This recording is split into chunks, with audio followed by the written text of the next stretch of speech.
Welcome to the next Mike Oldfield Discography podcast. Today we're talking about Guitars, an album released in 1999. A very busy year for Mike with touring and the release of both Guitars and the Millennium Bell, and just after the release of Tubular Bells 3 in 98. Yeah. So I think this is, for me, this is sort of like a very unique album in the context of everything else he's done. It's relatively short, at least it feels very short. I have never really timed it. It's 42 minutes, I think. Okay. So that's not unusual. I'm holding the Leporello, the CD Leporello here in my hand. Even though it is very short for the time where really it seemed like all the albums were really getting much, much longer. Yes, you're right. So yes, I think for the time it's a really short album, yeah. Yeah, maybe that's why I had that impression, really. It's like continuing on from the design idea that we identified for Tubular Bells 3. This is sort of at least continues with the look of the cover, which is a Bill Smith studio design. Musically, it is conceptual in the sense that obviously, guitars, like the songs, the recordings were made just using guitars, but with MIDI technology, so there are some synthesizer sounds on there and some percussion sounds that may be MIDI, but most of the percussion sounds were actually sampled from the guitar or played on the guitar as well. And you'd think that he would be capable of making something more experimental, let's say, with this concept, but he went the other way and creates these a set of guitar instrumentals that are more like, let's say, like going back to his influence that he had of Hank Marvin and the Shadows. Is it Hank Marvin? Yeah. Yeah. And the Shadows, and like so say something like Wonderful Land, or even the ABBA cover Arrival. This is sort of the vibe of the music. I think there are more references than just him. I actually didn't think of him, but now you say it, I think it's completely true. Which other references do you hear? So there's the blues. One of the pieces is called B Blues. Before I dove into research, I always thought the B that like there's a blues like a homesickness blues, and there's a capitalist blues. Maybe I always thought the B was the Branson blues, but it looks like that's funny. The press release actually says it's B.B. King, and in 2014 Mike did an interview where he essentially said much of the music that he listens to for pleasure is just blues, like really old stuff from 1930s and even older, like the first recordings. And he said Muddy Waters at the time, but in the press release, B.B. King is singled out. I think that one of the very few instances where I would say it's definitely not the guitars is the return of the Levy sample from Led Zeppelin, which makes an appearance here. So Jimmy Page, I would say. I know that that Led Zeppelin 4 was a huge influence on him. So I would assume, and especially since Page and Mike have this interest in Eastern, an interest in the Eastern sound of harmony and melodicism. I'm pretty sure that Page in some way or the other was an influence. And I also believe that maybe John Renbourn, potentially the first track, Muse, has sort of this Elizabethan feeling. I think he said himself, and if you listen to the live version of Muse, that comes out even more because he plays it as a solo, and it sounds exactly like one of the pieces which could have been written like for the first virginal books, transcribed for guitar, which Renbourn would play. and which Mike has singled out as an influence. And finally, Steve Hackett, but we'll get into that in a bit. I think there were lots of small and subtle tributes or references in here. It's not like in your face. Even the B blues, I don't think that's like in the style of B.B. King. I just think it's just a tribute, an homage. Yeah, it's obviously very much his way of playing and composing, but sort of scaled back. Yeah. So in a way, this album continues a little bit the Songs of Distant Earth direction, but even more so the Voyager direction, and particularly in the production, because here the guitar sounds sound really, again, in a way experimental. Not just the fact that he's using guitar sounds, the distorted guitar sounds sound very much like, I'm just going to use this word, I don't mean it that way, digital. So they're very out of character, let's say, in a way. And the Voyager, the huge reverb he first introduced with Voyager, then used a little bit on Tubular Bells 3, makes a big return here. Yeah. As a huge kind of like space that almost all of the songs kind of like sit in. Yeah. So it's interesting to me that when I listened to it for the first time, I thought this is just horrible. I mean, really horrible. This ended my really long, intense listening phase with Mike's music at the time, I think when I listen to it now, I like there were parts in it which I really, really, really disliked. And now when I listen to them now, it's not like I look at them and think, oh, I was wrong at the time. I still think some of the stuff doesn't really work. But at the time I thought, okay, this is sort of the end of something. And in some ways it is the end of something. I feel like as an album artist, I think he never would come back to the peaks he had. There was not like this. There's no big comeback where he gets back into the charts or sells a lot of albums. But I think looking back, I see this album in a different light. I think he was actually very smart, and I think he had a lot of different ideas about the future direction of his music. So one of them was computer games, which I think was an effort to go back to what he really liked doing, which was about doing soundtrack music, but without the director. No, he was the director himself. Yeah. And the other, it didn't work out, but it could have worked out. I think it wasn't like, I think he was right in his instinct, because video games would soon become much financially much more lucrative than the music industry and soundtracks. Yes. So I think his instinct was right. He was a bit unlucky, maybe the computer game wasn't that great. I don't know. But the other instinct he had was that touring may be more interesting than making records. And when I look at it now, if you look at the tour he did, the Here and Then Now tour, is that what it was called? The 1999 tour. Now and Then. Now and Then tour? Then and Now. Then Sorry, and Now. It was still called Then and Now. So that must have been one of the biggest tours he's ever done. There was, according to himself, there were like 60 dates. I don't think it was. Well, maybe he said it was like 63. I don't know if he was. I didn't check. I would think that 84 Discovery tour was. I would have expected too.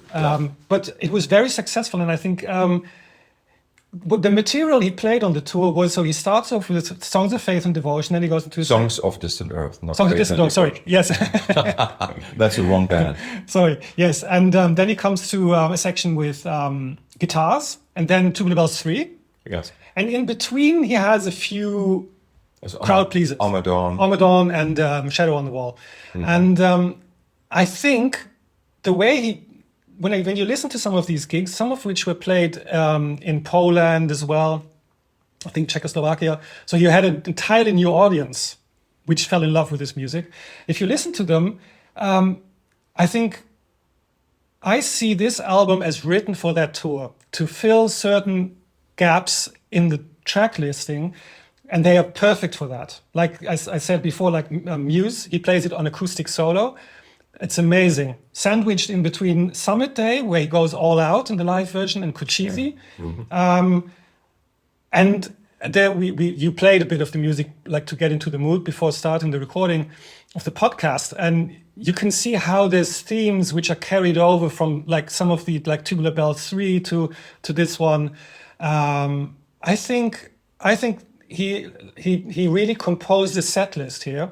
And actually, looking back, I would have loved to go like to be present at that tour. I think that is amazing. I was there. Yeah, tell me a bit about it, because really, it sounds like a super intimate, dreamy experience with a few like harder hitting pieces in between to lift you back up, and then. Yeah, you want me to start saying something about that right away? Yeah, I mean, for me, that was the time when you said that you lost the interest at that time. Hearing that album, you thought it wasn't that good. And for me, I have to say that the way it was presented, the band, let's say, or it really was the band itself, not that the musicians weren't good enough or something, not at all, but it was a band of supporting players, where in the past he always had other musical stars play with him. So this was totally, and I don't know if it was intended like that. You could say that it was like a egotism kind of thing, but we don't know. Again, maybe there was a concept. There were, I think, maybe 3 women in the band, or two or three. Maybe three. There was Claire Nicholson. Yes. Carrie Melbourne.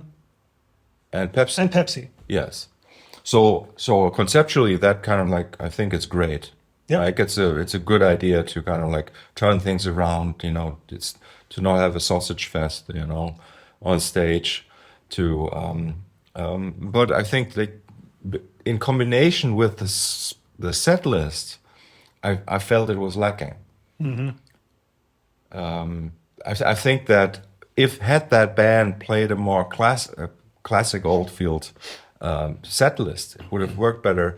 And then there's also the technology aspect. Since this was already at the time when he had done the Horse Guards parade show and was preparing for the Millennium Bell, this was very much a show that was also playing safe, let's say, on the technical aspects, on the timing aspects of things. So that's why the technology used there, and obviously also there were like the sample-based albums that he presented, like Songs of Distant Earth, as you said, as the opening pieces even. So it was using some sort of like more rigid structure, rigid technology, also more rigid sounds of the time. So that's why it never really had the organic feel of earlier tours.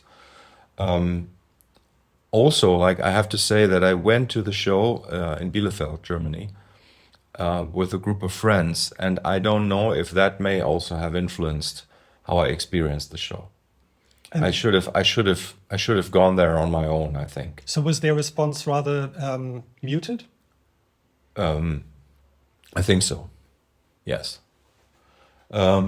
Anyway, like obviously, seeing and hearing Mike play is always worth going to the show. So I'm not saying I didn't enjoy the show, but the inclusion, let's say, of the pop songs, also the Pepsi sung pop songs, I don't know, that was really, for me, out of place at that time. Do you know from this tour, I suppose you probably listened to a few of them online, do you know if the set list changed a lot? And not at all, as far as I remember. And the solos he would play, do you know if there was a lot of variation in there? I know there's variation between the studio versions and some of the live ones, but it's not huge. It's like sometimes he just goes, he takes a bit more, he does take risks in the solos, I think. He does. He really does. Not like I find that at that time, as a player, he seemed rather insecure, which I don't know why that is the case. I mean, I have just the other day listened to 3 new radio interviews, one from '98, one from 2003, that I found online that I hadn't heard before, and he very clearly says again that the Ibiza experience. So this was just a couple years after that. Yeah. He really had to recover from that, and it was really difficult for him. And so somehow, this was his first tour in 15 years.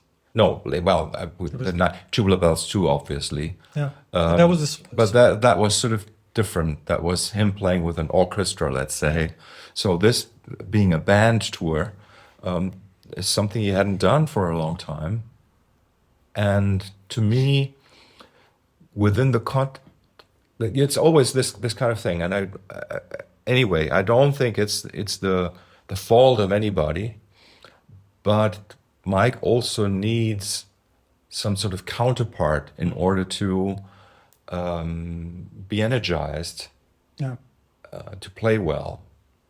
Or maybe he was, I don't know, it's also possible that, I don't know, that he was drinking on that tour or something like that. I don't know. I really don't know. But for me, there was a little bit of something like that about it.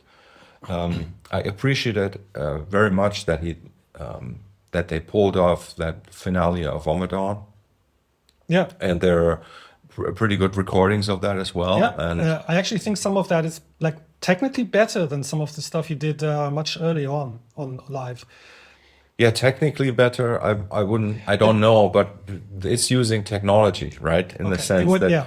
So I don't know. Like, I think there are good versions, and like even like foreshadowing like the versions from 2006 with the Night of the Proms thing somehow, right? Which was a great version of both Tubular Bells and Omadon. But anyway, here I felt like there was a certain unsureness, insecureness that sort of prevailed and gave a certain vibe to it. Anyway, I agree. He probably made a lot of new friends there, friends and fans on that tour. And but anyway, like historically for me, this was already almost 20 years into my worship. Not worship, into my relationship with his music. So. I look at the track list or set list. Sorry, I just think that it does a really good job of establishing a cohesive, not seamless, but cohesive experience from the material of the early Warner years. There's nothing of Voyager on it, which is a shame, maybe, but maybe that makes sense as well. For example, I still think that the best of which Warner released at the end of his tenure with them is like a missed opportunity. It's not complete on the one hand. On the other hand, it doesn't. It's just a collection of the singles most of all. Whereas with Vangelis, if you look at his, there's a best of the Warner years from Vangelis, which is probably the best album he released with them. It's just it creates an album experience. And I think they didn't do that. So, but this tour somehow establishes that to me. I think it's like a one big gesture, really, from like with ups and downs, light and shade, and it. I don't know. It's very now. It doesn't. It hardly plays any. Yes, it's only four older pieces. Yeah. And three of those are songs. And I think that's so cool for someone that deep into his career to go out and just play new material. Yeah, I agree. I think it's very cool. Here's another thought, though. So maybe this is also part of the deal with the record company, where we don't know which publisher he was signed to at that time. It's possible that he had to go on a tour like this to make money from these compositions for the publisher. Could be. I'm just throwing that into Well, the because kind of like, you know, these 360 kinds of deals which are common now, they just started at Yes, that time. yes. That would make sense. Yeah. Because the album is really very obviously not written as an album which would go out to be successful. I don't think. I think everyone, like if you tell someone, okay, it's going to be an album recorded all with guitars and it's just instrumentals. I mean, who's going to expect this to sell a lot? Hey, I think there, if the set list is correct here, the set list that I'm seeing, Yeah. there are only 4 pieces of guitars actually played on this. Yes, Ember, Summit Day, Muse, and Cochise. Yeah. Interesting. Oh, and so the biggest chunk is the Tubular Bells 3 Yeah. material. Maybe just one side note on the Tubular Bells 3, because I was sort of thinking about, in the podcast we did last time, what could have been, like what was the original maybe version he had maybe before doctoring around with it. He actually plays, on Tubular Bells 3, he plays the first suite entirely, and then where Man in the Rain comes in, he plays the ending. Yes. So maybe that was actually the original vision of that album. Maybe he's playing it live. It makes complete sense, you know. For me, it makes in that version, in that sequence, leave out Top of the Morning. Yes. And just end it with the final of Tubular Bells 3. That works, and I think it works really well. Yeah, I mean that's also something we kind of pointed out, right? Talking about Tubular Bells. Kind of, yeah. But yes, I still had my doubts. So in a way, whether maybe there was, because some of the breaks are like the siegs are quite crass. But in the live on stage, I think it just works. It works. It has a tensity and it has a logic somehow, which I think works really well. And I think actually the encore they play used, I don't know if you remember this, I mean it's a long time ago, but I think the encore is just a reprise of Far Above the Clouds.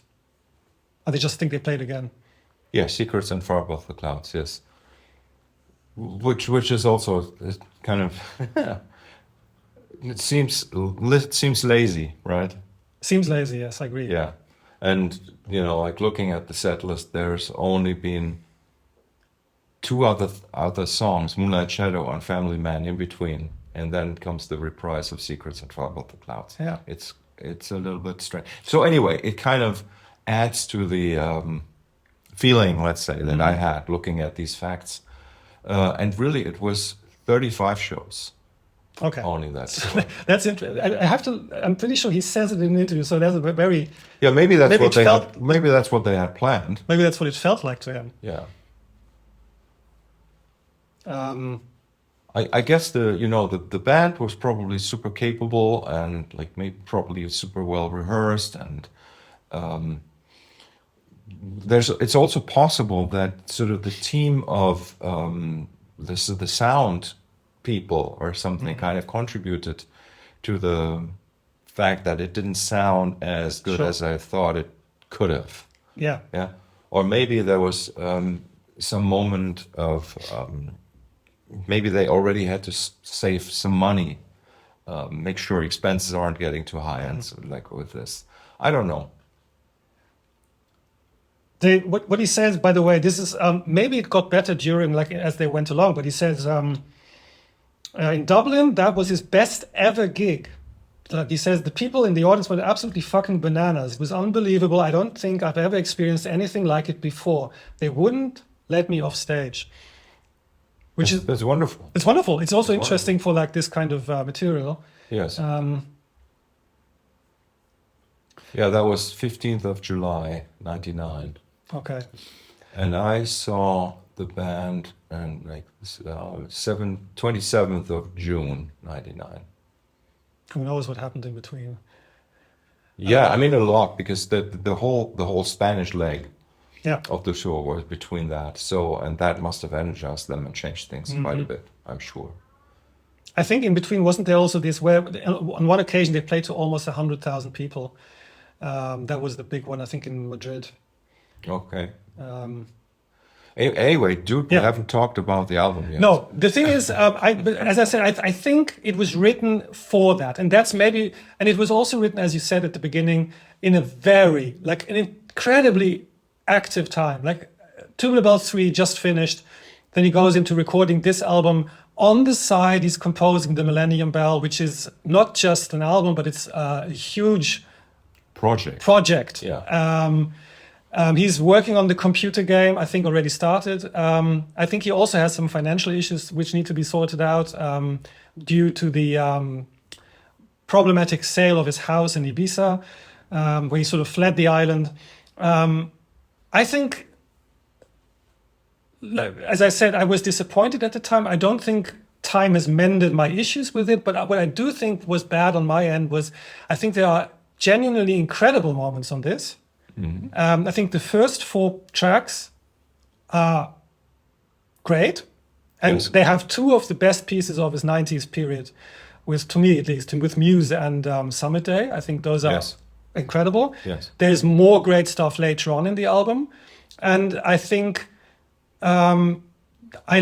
looking back, I let myself miss out on those based on the experience with the stuff I didn't like. Yeah. Yeah. I think this is an album with very large extremes also in the recording. You're right. I think the distorted, like the faster tracks have this very, like, there's no space in that distortion, which I think is really weird. They don't sound right. They don't sound aggressive. They just sound flat. It's very flat. Whereas some of like the acoustic stuff sounds beautiful.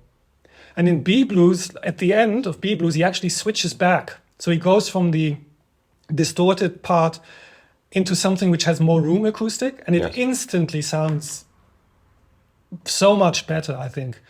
So it's an album like with extremes. It surprised me that someone mentioned in the comments to the last podcast that Guitars was their favorite album.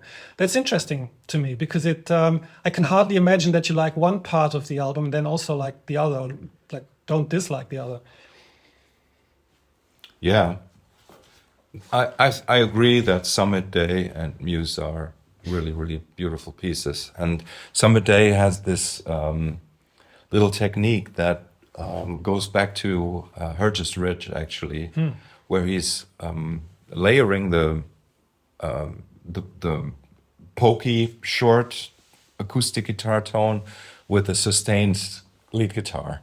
Ah, yes. Which is beautiful. Yeah. Which is very much an Oldfield thing, and it was so beautiful to hear that. Also, the way that he uses the tensions sonically, the harmonic tensions there, it's just beautiful. It's very Bach, I think. I think it's like the way the melody. I don't know. I mean, like I would say that's just in your head, but No, I can it's okay. I'll show you. It doesn't develop. But it's okay. But it's just an A, and there's just an A and a B section. So in a way, what kind of like makes this album so special you could say in a negative way, is that the forms are so extremely reduced. Yes, I agree. So it's not so much. It's even more reduced than Voyager. In Voyager, you have A and B, A and B, A and B, right? And then you have a C occasionally. Here we don't have a C. Yeah, I agree. Ever, as far as I remember. Now, Yeah, this you know? I noticed this also in is it called From the Ashes, right? Yes, the last one. Or is it Enigmatism? Enigmatism. Yeah. I think there where you have this really cool line, which I was whistling along before, and then I thought maybe that could have been great developed as a canon or something, but he just doubles it. It's still great, I still love it, but he just doubles it in the bass, and later on I think in the higher register with like a really high. I mean, there's also sort of like a precognition thing going on here about Tres Lunas. Right, so Tres Lunas, some enigmatism, for example, or the Embers and From the Ashes, they kind of like foreshadow the music that he was doing for the computer game, for the Tres Lunas and the music VR thing. And so that also could mean, I think, that project also already had started around that time, which is very likely.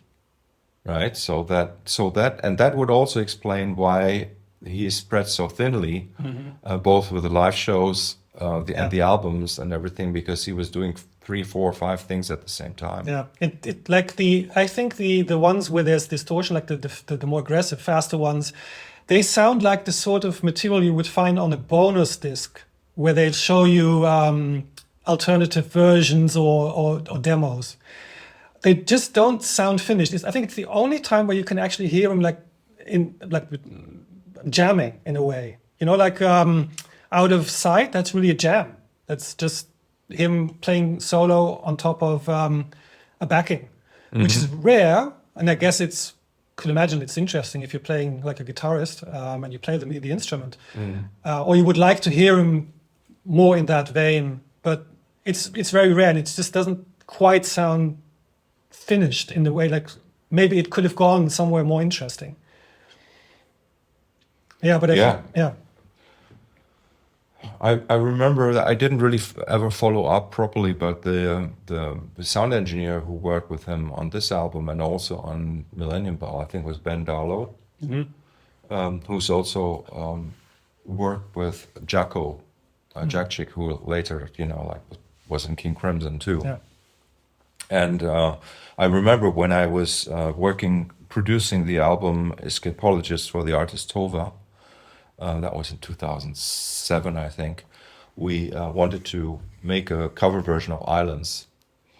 And because I didn't have any way to get to the Oldfield team to ask about the cover song.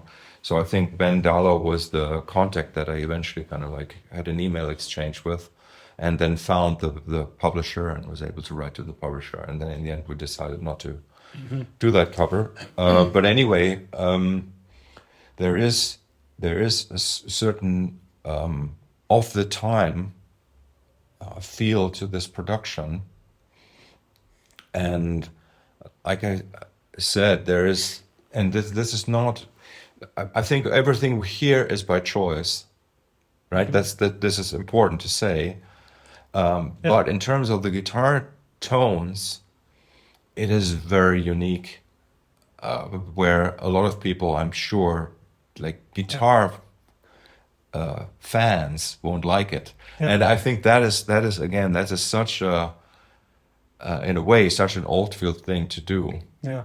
And I don't know if it was intentional but there's clearly something going on here in terms of sound design, in combination with the stripped down forms of the pieces and the musical content being a little bit more reduced. Yeah. I don't know what you think of this, but to me, as a non-guitarist, I always thought. I mean, it's very clear that Mike's sound tone is completely recognizable and unique.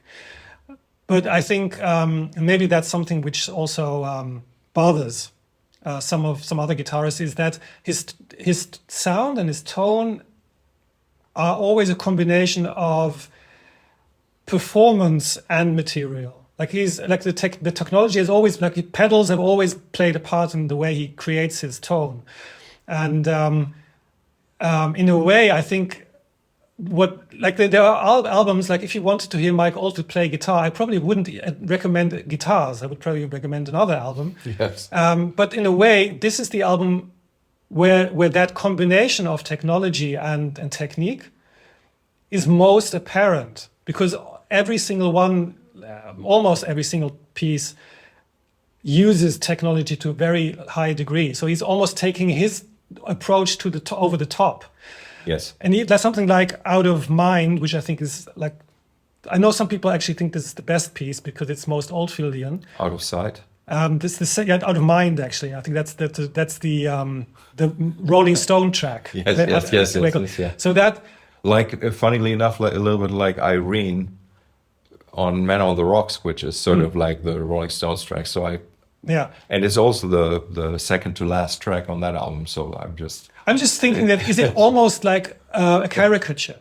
Is it almost like, Yes, absolutely.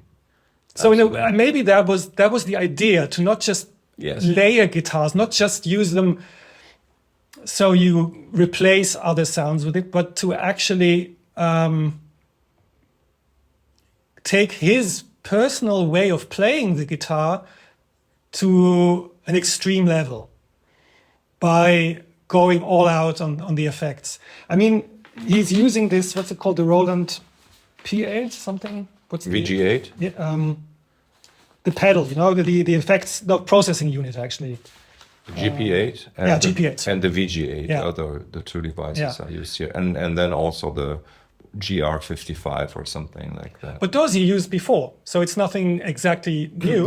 No. And he doesn't use them apparently, he just uses a few effects of those, but very. I mean, this particular combination of effects he already used on Tubular Bells 2 on the live tour. Yeah, and the GP8 even before that for even Earth Moving and Heavens Open and yeah, Amarok. And it's kind of it's interesting, yeah. So, but still, I kind of I can appreciate the sound world that was trying to create, and also remember I was saying like in Voyager that his playing is really powerful, and it's great here. It's great playing on this album. It's just that in the form that it is captured, it doesn't really speak that way. So this album would be a fantastic candidate for a complete remix. Yeah. I think that would be fantastic. It could bring out like a whole new world and of appreciation for this music, I'm sure. You know, also like Out of Mind. I don't have a problem with that track per se, because the guitar playing is so amazing. It really is amazing. Yeah, and the kind of dirt and the kind of micro expression you get in these tracks is fantastic. But yeah, it would certainly be fantastic to hear raw versions or versions without less reverb. Also, with less reverb. I would maybe unconceptualize it. I think that would also, Yeah. you know, I think my objection was in a way, why use this as a concept? It doesn't even in 1999 it wasn't particularly interesting to play everything with one instrument per se. But I don't think it's fair to hold it against it. That's you know, it's not one instrument. That's important. No, it's not one instrument. Okay, one type of instrument. Yes. Yes. But I also think it's not fair to hold it against it. But I do think, for example, that he shouldn't. No. I don't think it works particularly well to use the guitar as a sample source for the drum sounds. And I think the drums sound. I'm not sure if it was really sampled. It's like, you know, like you can create bass drum sounds and snare drum, and I think that's how it was done.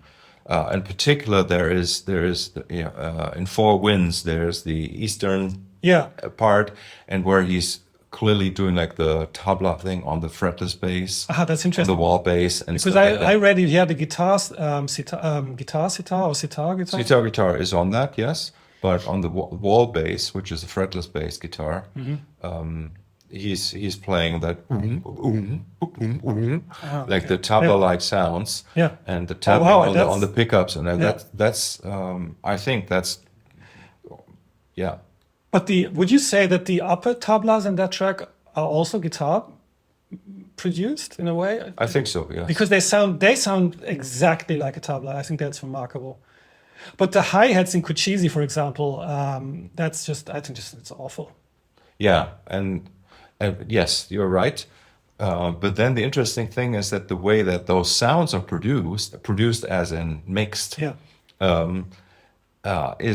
it's used in a very experimental way. So they're kind of aware that they're not dealing with something that's a real hi-hat.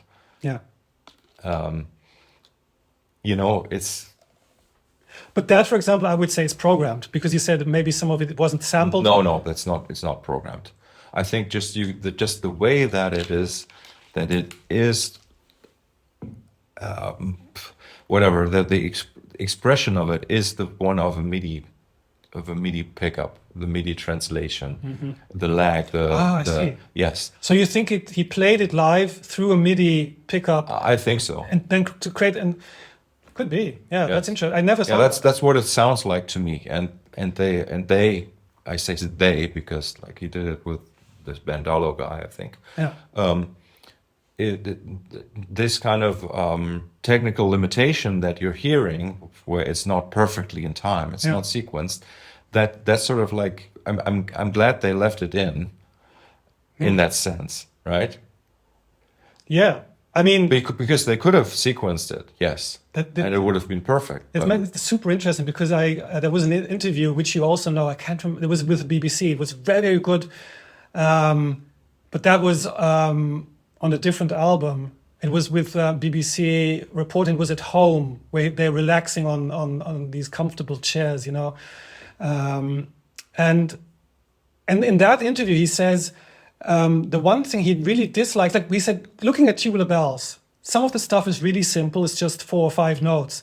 So if you play it on a computer and just keep it on a loop, it sounds like nothing. But if you have a musician playing it bringing into the music their personal emotion, background, and state at that particular moment in time, then it turns into something. I thought that was really interesting. When you commented that maybe it was really actually played live, as it were, but through the technology. That's interesting. That makes sense in the context of that album, that it's not programmed. Yeah, and you know, like he needed sort of like this concept probably in order to even want to make a record. You know, so like there's I wanted to say that earlier already. So what do these pieces really might remind us of in his catalog? I think that's an always interesting question. So Muse is sort of, and even though it's very different musically, it's like stuff he did in the mid-70s with a less penning time. There's this piece, The Path, I'm sure you know. Yeah. I mean, like musically, it's already his new phase, but sonically, and it's probably could also be that it's a very similar guitar it's using here.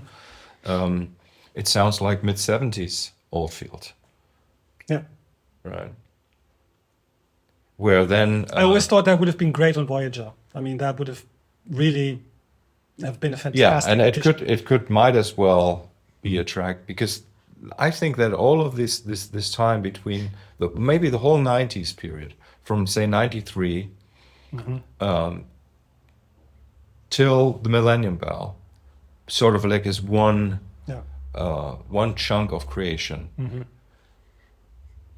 where I'm not exactly sure if at that time he's drawn much from earlier inspiration, which is something like, you know what I mean? Like earlier, I mean, like some old, really, really old ideas. I think on Amarok, he went back to these very old ideas from the Opus One times, right? And here it seems like everything is kind of new and forcefully new in a way. Yes. Especially with Songs of Distant Earth, like the reduction, like the 90s was sort of like the time of reduction, as well as focus, in a way, where that brought some sort of music out, or that is just less timeless. Interestingly enough, right? Yep, I agree. Where you can tell if he allows himself to do anything, it also is more timeless. Yeah, that's the one thing, by the way, which coming back to it later, I find, like, I think you mentioned maybe in a way he was running out of ideas, slowly but surely, which can happen at a certain stage of your career. I think in terms of the themes and the ideas, it's pretty fresh. This one, you get the obvious occasional reference to the past, but most of it is new and really cool, actually. Really interesting. Yeah. For example, maybe just as a side note, but like Embers, I was listening to it again on the subway today, and then I noticed, okay, this is actually the sound of it sounds exactly like a track by Doja Cat called Candy. Interesting. Like if you play that at the beginning, just the first few bars, it sounds almost exactly the same. Just the sound world and the melody. After that, it obviously goes into a different direction, but it's almost like he's onto something, but he doesn't quite catch it. Yes, I would totally agree with that. Yes. Yeah, I mean, it's 10 songs here on this record, 2 of which are the same, Yeah. Embers and From the Ashes, right? Then we have like the 2 standout tracks, which is Muse and Summit Day. Then we have Cochise, you called it. I don't know how to pronounce it. Yeah, I think it's okay. Which is sort of like a development of the Jewel in the Crown melody, which you pointed out also relates to maybe Crystal Clear or something like that. Yeah, maybe. Or just in terms of some inflections, I agree. I think what's quite cool is that the first notes of Cochise are different from the Crown and the Jewel, and I think it fits to Muse because it both starts with the da-da-da. Yeah. That's an idea how to connect the two.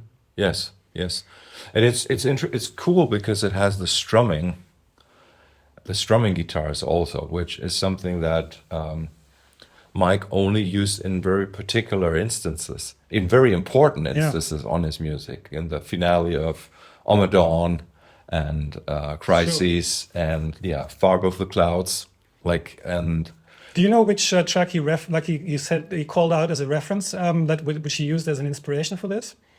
For Cochise? Yeah. All Not a Love by Led Zeppelin. I can't hear it. Yeah, that's the rhythm. That's yes.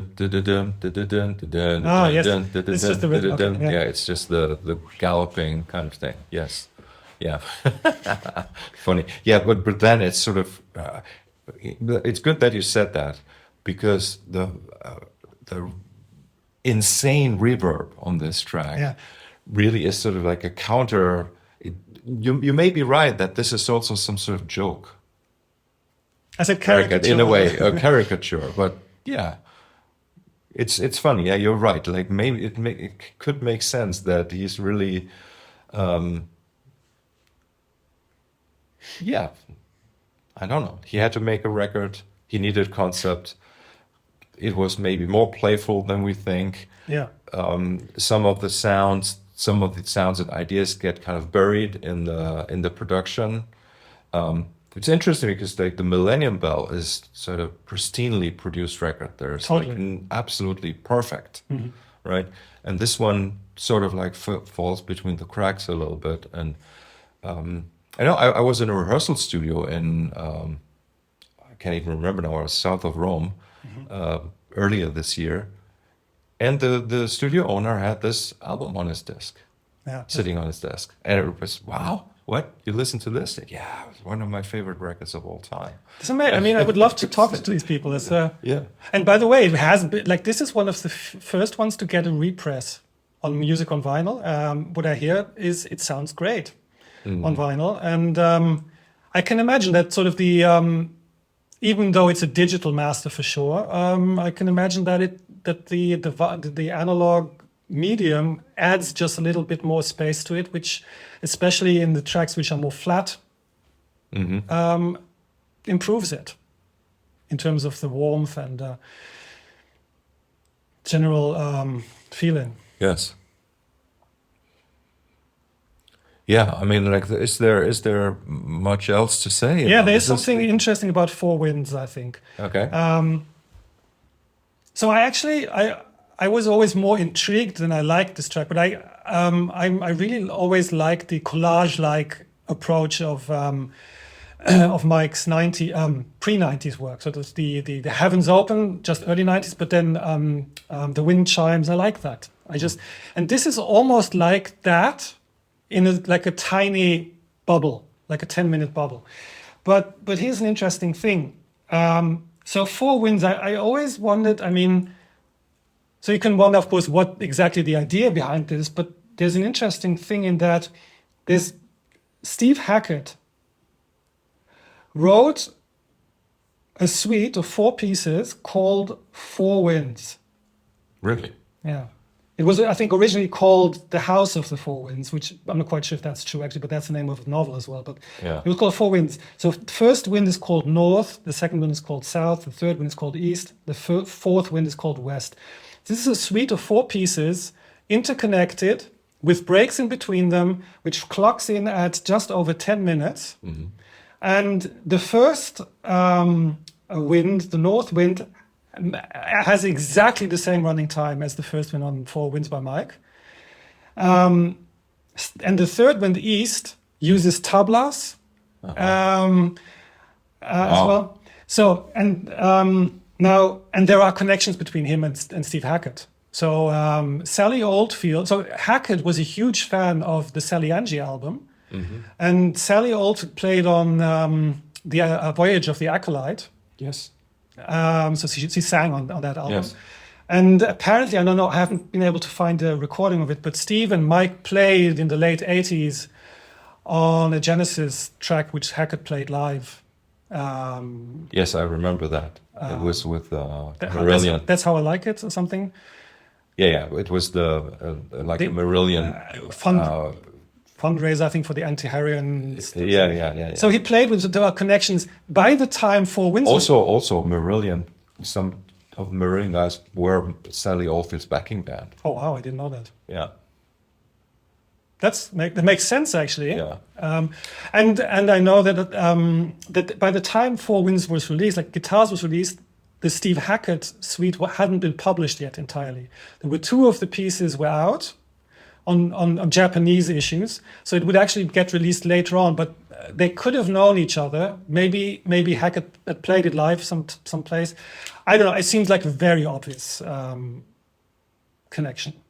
So maybe it was sort of a tribute to Hackett. It's different. Like there's no melodic overlap, and the different pieces. But it could be a total coincidence, though. I just think that, especially if you look at the third one, it sounds so. I hear what you're saying. You know that there are a lot of people are seeing quite a bit of a relationship between the Oldfield guitar tone and the Steve Hackett guitar tone, and it's true. They are sort of maybe both some of the most expressive players of the electric guitar in the 70s, and like Steve is still playing. I've seen Steve's band quite a few times in the last few years, because we're often in the same place touring, you know. So, but interesting theory. And Voyage of the Acolyte, I also think, is one of the very, I think we mentioned in the first episodes of the podcast that there is very few material which has any relation to the 70s Mike Oldfield stuff. It's sort of a strand in music which could have created a school or created a sort of followership, but it didn't, in a way. It sort of stood for itself and then ended. And I think Voyage of the Acolyte was also composed around that time. It's sort of, it has the same world. It's different. It's clearly, Hackett has his own way of composing, but it's sort of, there is more of a connection than with a lot of the other stuff. Yeah, and we know that Mike used David Henschel as a producer, who was a Genesis producer, and also Phil Collins played with Mike. Also, the people like Morris Peart played with Brand X with Phil Collins, and so there's quite a bit of Genesis. Like, and obviously, Mike doesn't really talk about these things much, but obviously, like, you're coming from a scene, you know everybody, you know their music. I don't think Mike has ever mentioned Steve Howe. No. I don't think so. But I mean, like, how can you not know Steve Howe if you're a guitarist in Yeah. Great Britain in the 70s? And he worked with And- John Anderson, of course. So there has, I mean, Yeah, and sort of like I was reminded again because like my daughter, she puts on Hergest Ridge, the orchestral version now, quite a bit. She loves it. She sings, hums along the whole 40 minutes. It's amazing. But having Steve Hillage there playing Mike's parts, it's kind of like a reminder again that like all of these guys, they had something in common, and then they kind of like drifted apart over the years. And now here with the late 90s, it would be interesting to see also what were the other guys doing at that time, right? And did they have any success? No, was probably the lowest point for progressive music was the late 90s. Yeah. All the 90s actually, but like in the late 90s, very, very difficult. And it was kind of like slowly coming back. Like the exception was King Crimson at that time, was very active, but playing very futuristic music, not 70s style prog music, right? And so, but then in the mid 2000s, prog became fashionable again somehow. So this is really an very interesting album. Like we said, we both had initially problems with it. Right now, like I see it as just another gem because we have it, it's there, it's part of the catalog, it's something to enjoy. well, if you have time, I actually have maybe a few questions for you as a guitarist, which would be interesting to me. So you rightly corrected me when I said it was all played with the same instrument. It wasn't. There was lots of guitars, and we actually there's a picture of the guitars. Well, I assume some of the guitars used on the CD and in the tray. Yes. Inlet. So, and I took with me for the occasion. You can't see it; it's obviously an audio medium. But I took with me the booklet of the boxed vinyl set. Yeah. Where he, for the photo, lays out his collection of guitars. So, one question I had was, if you look at this picture and the one on the CD, guitar CD, yeah. do you see still some overlaps? And the second question I have is, why, if you're using that much technology in between on an album like Guitars, why is it so important to have so many guitars, so many different options of, like, you know, when you really felt like sending it through a digital chain? Yeah, I mean, it's first of all, so there are acoustic guitars and electric guitars, which is there are also some things in between, but an acoustic guitar has the resonant chamber as part of it, and it is meant to amplify itself. Where a solid body guitar, right, is the electric guitar usually is a solid body guitar. Yeah. It's not meant to have a sound on its own. It's meant to be amplified. It has magnetic pickups. Doesn't have a microphone on it. Right, like with an acoustic guitar. So it's a different. Like in the end, the answer is it's a different sound. Like, so you can have 2 or 3 different acoustic guitars. You can have nylon string guitars. You can have steel string guitars. You can have a fretless guitar. You can have a fretted bass. You can have a fretless bass. You can have all sorts of like different shapes and pickups, and so this in the end it's the sound that's different. You can have mandolins, you can have ukuleles, you can have what's this instrument called, like that we see Isn't it here? a bouzouki? It's a bouzouki. Yeah, you can have a bouzouki, and you can have a banjo tuned in banjo tuning. You have a banjo tuned in guitar tuning. There's all sorts of like things that you can use capodasta, capo on your guitar to change the sound. You can have long scale guitars. You can have short scale. You have baritone guitars. You have all sorts of subtleties in what the sound is like, and this is like the other important aspect, what it feels like to play the instrument, and that's what makes for the traditional studio guitars, and let's call Mike a studio guitarist. He isn't playing for other people so much, but for himself, is to have sounds available, to have inspiration available, to have something that creates before we had sampling technology, like all the electronic options, let's say, you would have to bring a new instrument. You have to bring a different amp to get a different sound like that. And in a way, it's good that you mentioned that, because in the 90s, this is when the technology switch happened, where you had virtual guitar amps already. There was something that was mimicking the sound of a guitar amp. Yeah. And this is sort of what Mike embraced here also, but he combined it with a set of guitars there's like I have a list here. There's the Jose Ramirez classical guitar. There's like a Fender Stratocaster from 70 to 62. Martin guitar, amazing, kind of top-notch steel string guitars. Then he has two PRS guitars, and this one is equipped with that 13-pin, it's called, connector with the rolled-in synth pickup, right, which is a MIDI pickup. It's just triggering sounds. It doesn't really carry any sound of the guitar with it. So interesting. Then there is like a flamenco guitar, and there's the Wall 4-string bass guitar. A friend of mine called Markus has that guitar now, that bass guitar now. He bought it. And then there's the... Was that like through different... That was when Mike sold all his instruments. And he bought it directly? Yeah, I think so. And then there's like another PRS shown. So there are 3 modern guitars in this photo, where the photo you've brought up from the box set, which is, this photo is, I think, originally in the Omadon I think so too. cover or inner sleeve. There's also another one like here. Yes, with the guitar sitting on the wall there. Yeah, it's funny. Like, so in a way, the guitars are.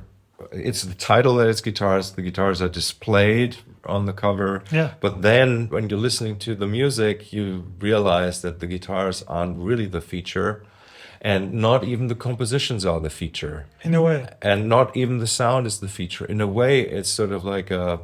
You use that word flat. I never said that, but in a way, that's what makes this a little bit flat.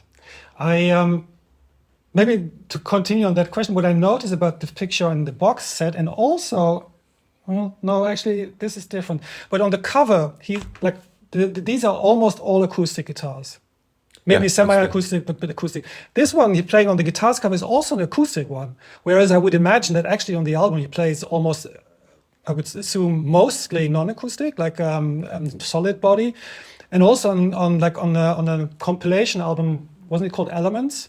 Yeah. Doesn't it have also his electric guitar on the cover? Yes. Yeah. I think that's what most people associate him with. So it's interesting that for this album, which is so digital, he goes with an acoustic guitar on the cover. I think this is interesting, and also. Are you talking about the front cover? The front cover. Yes. But then Muse opens with that. Cochise opens with the acoustic guitars and strumming as well. Yeah. Yes, and strumming, and Summit Day, like I said, has this beautiful combination. It starts also with the melody played with a nylon string guitar, and so in a way it is. But it's interesting, right? So it is like a technical fact that most of these tracks are actually based on acoustic guitar. Yes, that is interesting. But it doesn't sound like it because of the production. And if you're right, and actually some of the drumming was actually done by picking live and through a MIDI. Yes, and it's not really quantized. I mean, probably partly, right? But it has that latency feel to it. Yeah, true. Which is cool. I kind of think it, and that's where the production, the mix, kind of work conceptually. Like, I'm not saying musically it's great, but conceptually it's well done to present these limitations as a feature. Yeah. Would have been, I don't know if you ever saw that, but Pat Metheny toured this amphitheon, as that was called. There was this tour where he had this wall behind him of self-playing instruments, and he improvised with them. And I think a lot of people thought it was a bit gimmicky. I actually saw it in Dortmund. live, and I thought it You was mean the orchestrion? Right? orchestrion. Sorry, yes, Yeah. that's what it was called. Yeah. Amazing. I thought that was great. Yes. And in a way, if that's true what you're saying, and I think you're right, then they could have done it like a section of the concert could have been him playing everything like one man through pedals and stuff. And maybe he didn't do it because it was too. So you see, like the sound sources for orchestrion is the orchestrion. Yeah. Right. So it's not the thing is triggering using the MIDI to trigger an acoustic sound. Yeah. And this was not something that was available to Mike at that time. No, I mean, right. Yeah. It could have been interesting. Like I'm sure he would do, and I'm sure he would still do beautiful things. Mm-hmm. You know, but there's only so much energy, life energy you have to put into something. So. Also, I think you mentioned that he was in a bad place after the Ibiza experience. I had to like there was an interview he did with the BBC again with I think Alice Beer about Tres Lunas, and I don't particularly think that's a great interview, but it's okay. And there's a section where they play the video game, and they go through it, and she says, "Look, there's even your gravestone in there." Mm-hmm, mm-hmm. And that's like the one moment where the interview actually hits something. It's a nerve, I think. And he says, "Yeah, sure." And I think maybe she could have asked, could continue in a different way, but I think it's no coincidence. I think there's sort of this midlife reflectiveness. Absolutely. You know. Absolutely, and sort of like, in hindsight, like orientationlessness. Yeah. I don't know if that word exists, but yeah, and there's you know, even the most like the wild moments in here, like overly wild, like enthusiastic in a way. I don't know. It's it's super expressive and intense energy. Like you can tell that his performances were. He must have sort of like even brought himself into some sort of rage playing some of those guitar parts. And like I say, it's really impressive guitar playing. Again, it somehow gets lost, you know. Yeah. So at this time in his career, he must still have been playing a lot of guitar. Oh yeah, definitely.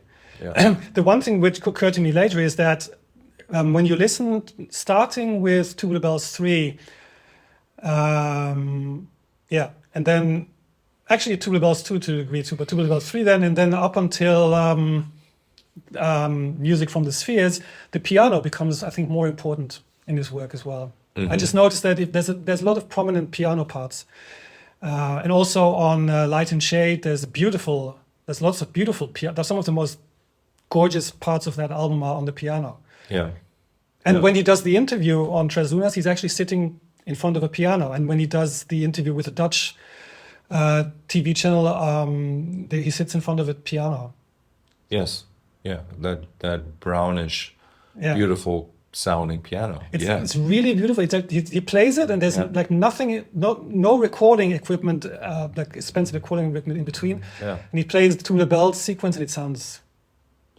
Like I think it's also.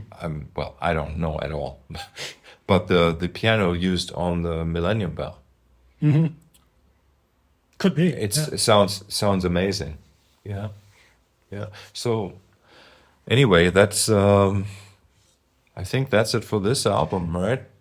But you may have even more things in your notes. Well, I mean, I think it's overcompensating, you know, because I didn't get it at the time, but I've always been interested in it. For a long time, I thought this is like the one album of its like which I really don't like, and it's not true. I just think it's not true, and I developed a fascination. I'm actually really fascinated with Four Winds. I would be, in a way, we could talk about that for long. I would be interested if you think there's references about that, but no, I don't actually have. I think what is interesting about that is again, and we were talking about that before, that if we think of like the Western world, and we have two main influences in rock, like music of the last 200 years, let's say, we have the Americana, Yeah. and we have the European stuff, and where Mike has sometimes switched that approach. Where, for example, with Platinum, the idea was he went to New York to record, or Guilty was recorded there, and parts of Platinum were recorded there. Yeah. And Four Winds sort of brings that kind of back, where it has like this Western flavored, Yeah. And the final wind. Yeah.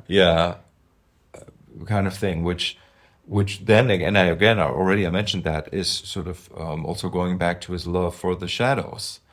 Yes. That's I think in that track that's Yes, yeah, with the tremolo effect on the amp, and it is kind of this album does have some element of romanticism about days past. Yes. I think in a way it's a little bit like when Mike turned on the radio in the 60s and heard a guitar instrumental, and like this is sort of like the vibe I'm getting a little bit out of this as well. Yeah. Also the way it's produced, it sounds very different from the rest, and it has sort of almost more compression. Feels like it. It's more subdued. It has really mellow. The kind of you mean the Four Winds. The Four Winds, yeah. It has this 4 FM radio feeling to me, which I really like. So he doesn't go all out on that one, which is why I think a lot of people just think it's somewhat non-descript. Like it's not very particularly grabbing, but I think you can actually put that on loop and repeat and the Four Winds is also the piece where he's experimenting more with feedback on the, and you're right. I think it would be worth at some point, like maybe that is the the next podcast series is we go through his discography song by song. Actually, I had that idea last week. But that would be interesting here on this album for sure. Yeah. To kind of like go a little bit deeper than we do. This one for sure. Yeah. Okay, but that's it from me. Okay. Don't forget the Discord server. Like some people have signed up, and let's move on. And next is going to be the big bell for the new millennium. There may be more time because I have a very busy October ahead. We're gonna take a little break now. Also, I'm possibly gonna be away. I'm gonna be away till mid-January, so there may be a break here. Thanks everybody for listening, and please recommend the podcast to your friends, to your Oldfield friends. And recommend them to your Taylor Swift fans. Yes, I have no idea who that is, but okay. Thank you. Bye bye.